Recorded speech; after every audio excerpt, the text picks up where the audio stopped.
আমার ছেলের সাথে আমি কিভাবে কাজ করলাম সেই গল্পটা আজকে তোমাদের বলবো। আমি জানি এসব গল্প কেউ কখনো কাউকে বলে না, তবুও আমি বলবো। তাই ধৈর্য সহকারে গল্পটি শেষ পর্যন্ত দেখতে থাকা। আমি শিওর বলতে পারি সম্পূর্ণ গল্পটি শুনলে তোমাদের ফোঁটা ফোঁটা পানি বেরিয়ে যাবে। গীতেশ আনন্দমোহন কলেজের ছাত্র। তার বয়স 23 বছর।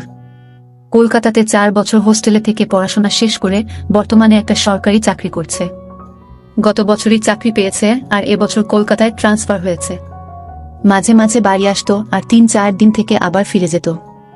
বাড়িতে গীতেশের মা অমলা দেবী থাকে। বছর 2 আগে গীতেশের বাবা মারা গেছে স্ট্রোক করে। গীতেশের পারিবারিক আয় ভালো নয়। গীতেশের বাবা একটা সরকারি চাকরি করত।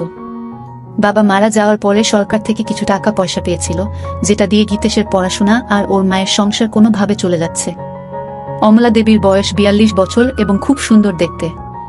এই বয়সেও নিজের যৌবন ধরে রেখেছে। অমলা দেবীর স্বামী মারা যাওয়ার পরে সে একাই থাকত আর মনে মনে ভাবত ছেলের কলকাতায় ট্রান্সফার হওয়ার পরে ছেলের একটা বিয়ে দিয়ে ছেলে বউকে নিয়ে সুখে শান্তিতে থাকবে। অমলার এক বান্ধবী গৌরিতা অমলার বাড়ির কিছু দূরেই থাকে। গৌরিতার স্বামী সেনাবাহিনীতে চাকুরি করা কালীন মারা যায়। গৌরিতার একটাই মেয়ে গোমতী। গৌরিতার বয়স 40 বছর আর মেয়ে গোমতীর বয়স 21 বছর, কলেজে পড়ছে। গৌরিতার আর্থিক অবস্থা অনেক ভালো, নিজেদের 2 তলা বাড়ি আছে।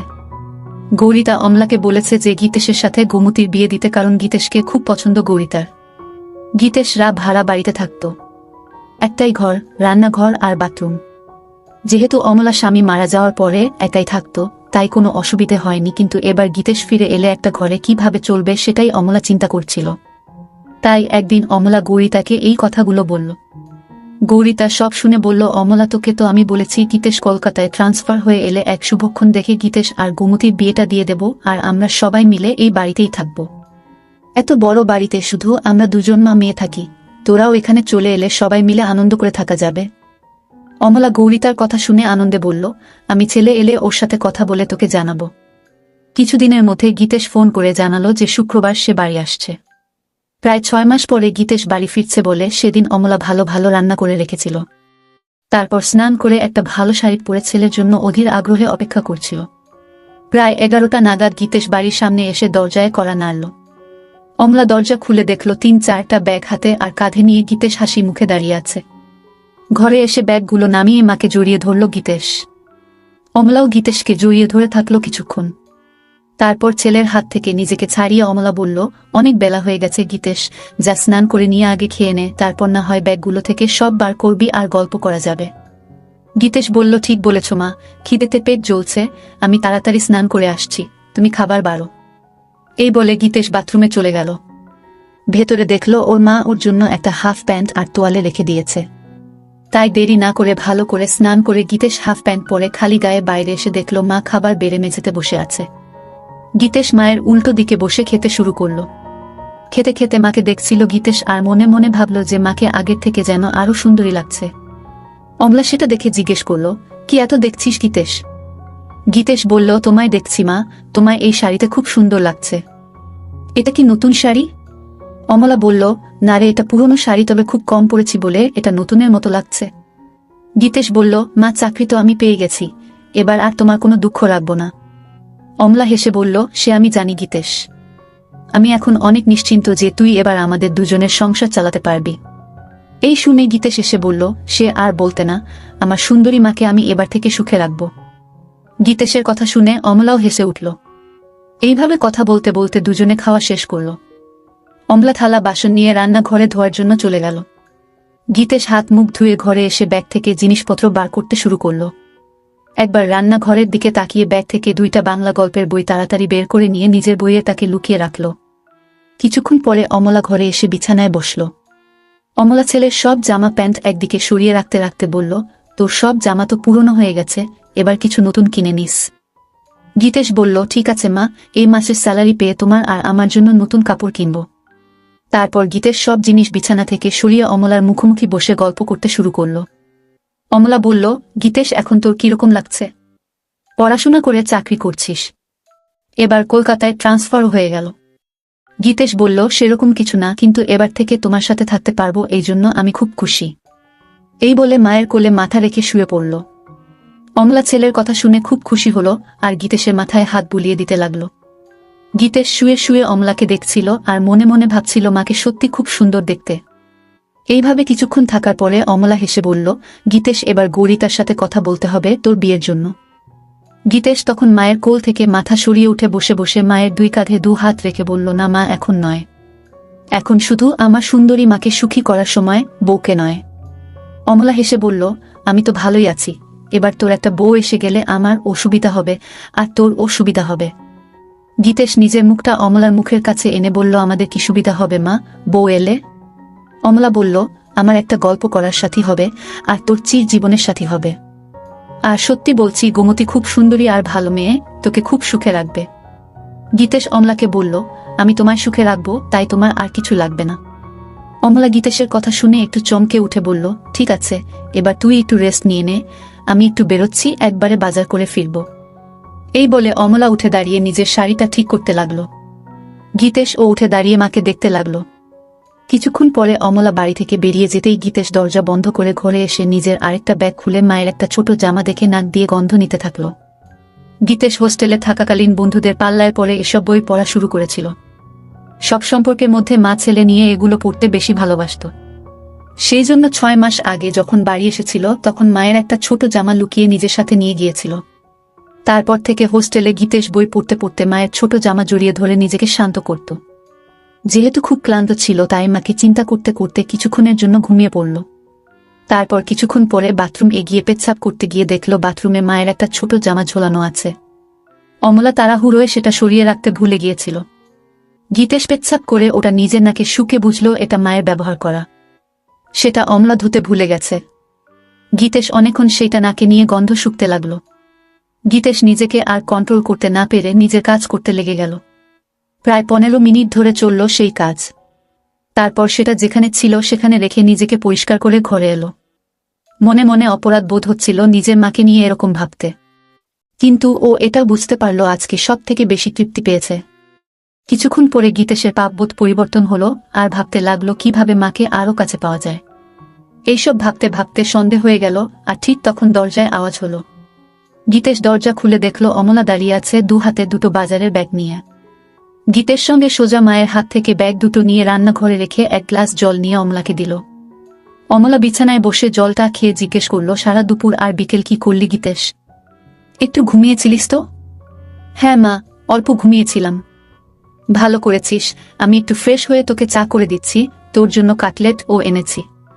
এই বলে অমলা তোয়ালে নিয়ে বাথরুমে চলে গেল। গীতেশ তখন মাকে সারপ্রাইজ দিবে বলে নিজে রান্নাঘরে গিয়ে চা বানাতে শুরু করল। আর বাজারের ব্যাগ থেকে সবকিছু রান্নাঘরে যথাস্থানে রেখে কাটলেট দুটো একটা ডিশে রাখল। বাথরুমের ভেতর থেকে মায়ের গোসল করার শব্দ শুনতে শুনতে গীতেশ চা বানাচ্ছিল। এদিকে গোসল করতে করতে অমলা হঠাৎ দেখে তার ছোট কাপড়টা দড়িতে ঝুলছে। সঙ্গে সঙ্গে চমকে গেল আর মনে মনে ভাবল, সব কিছু ঠিক জায়গায় রেখে আসল জিনিসটাই বাথরুমে ফেলে গিয়েছিল। গীতেশ যে কি ভেবেছে কে জানে। নিজেকে কিছুক্ষণ গালাগালি দিয়ে গোসল করে তোয়ালেটা দিয়ে নিজেকে জড়িয়ে অমলা বাথরুম থেকে ঘরে এসে দেখল গীতেশ একটা ট্রে 2 কাপ চা আর কাটলেট সাজিয়ে বসে আছে। অমলা হেসে বলল, বাহ, একবার চা বানিয়ে মায়ের জন্য অপেক্ষা করছিস, খুব ভালো। বউকে তুই খুব সুখে রাখবি।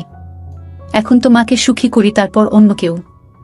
অমলা আলমারি থেকে একটা শাড়ি নিয়ে গীতেশকে বলল, আমি দরজাটা ভেজিয়ে দিয়ে রান্নাঘরে শাড়িটা পরে আসছি।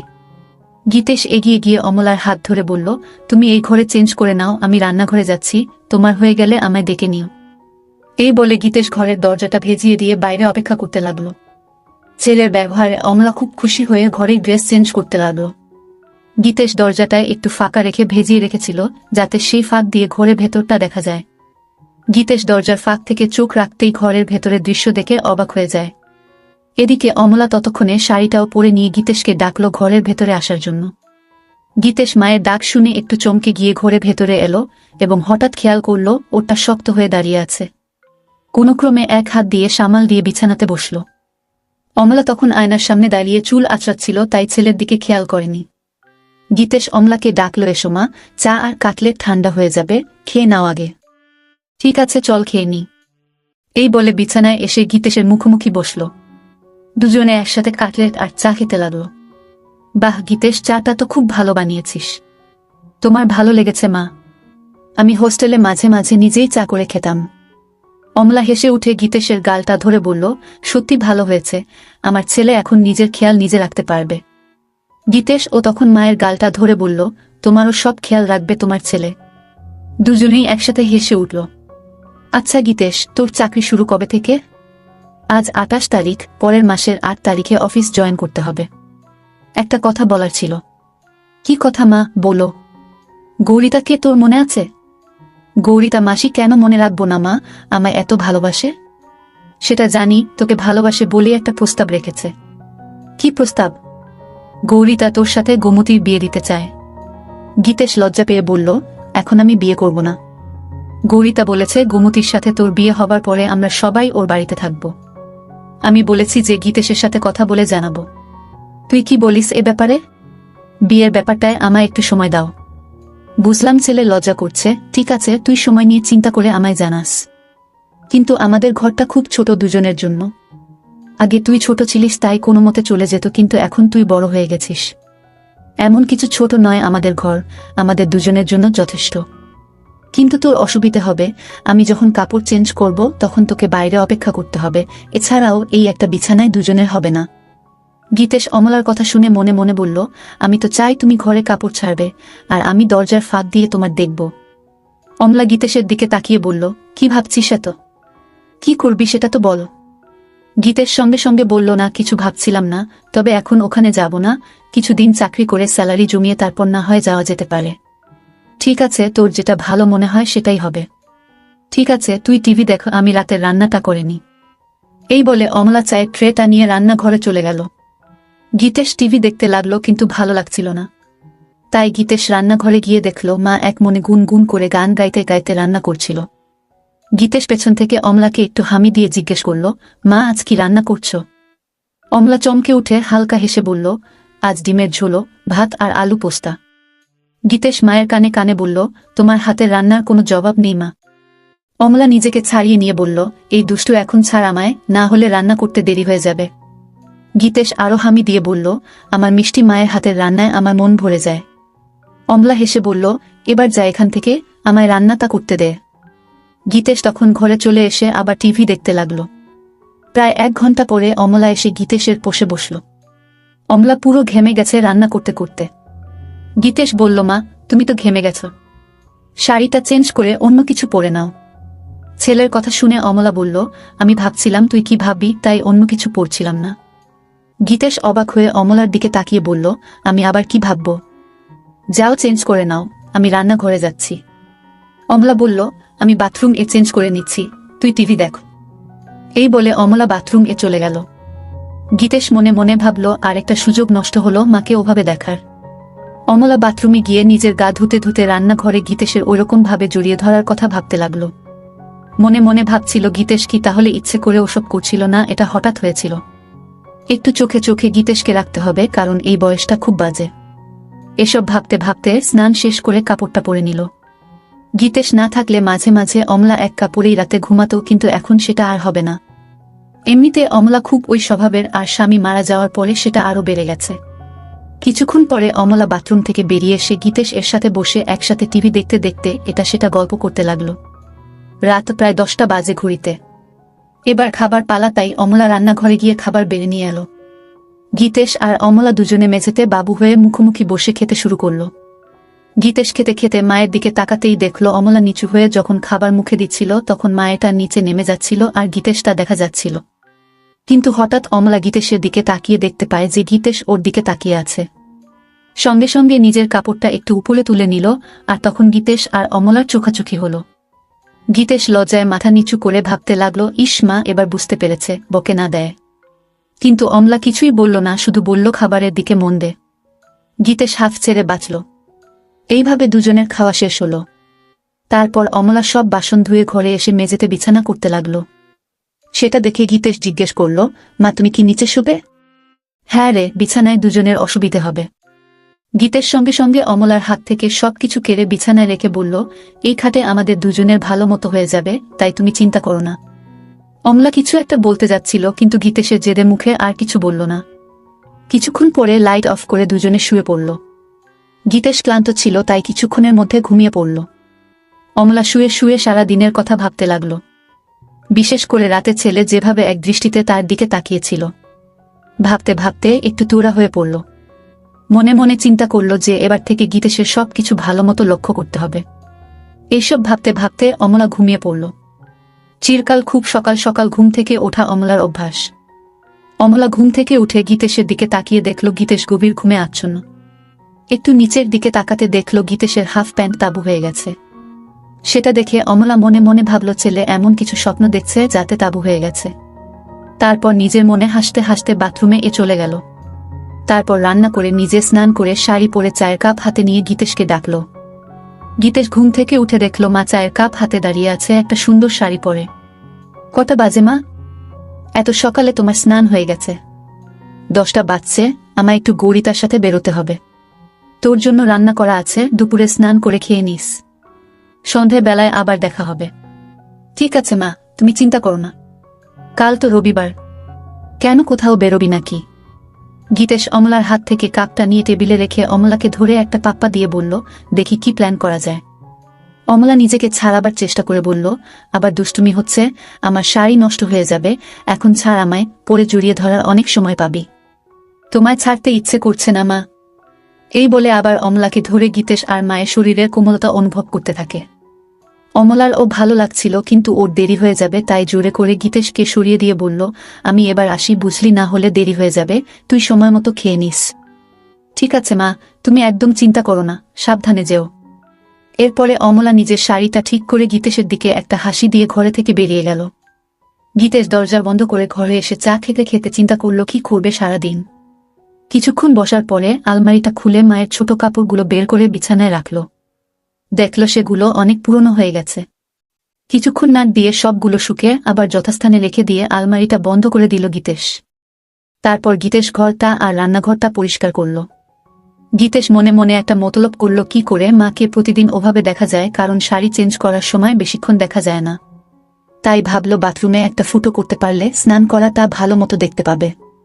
একটা হাতুড়ি আর পেরেক নিয়ে বাথরুমের দরজায় গীতেশ একটা ফুটো করে দিয়ে দেখল যে ফুটোটা একদম সঠিক জায়গায় হয়েছে, যেখান থেকে ভেতরের দৃশ্য ভালোভাবে দেখা যাবে।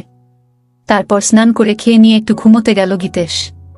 ঘুম থেকে উঠে দেখল যে সন্ধে হয়ে গেছে আর অমলার আসার সময় হয়ে গেছে।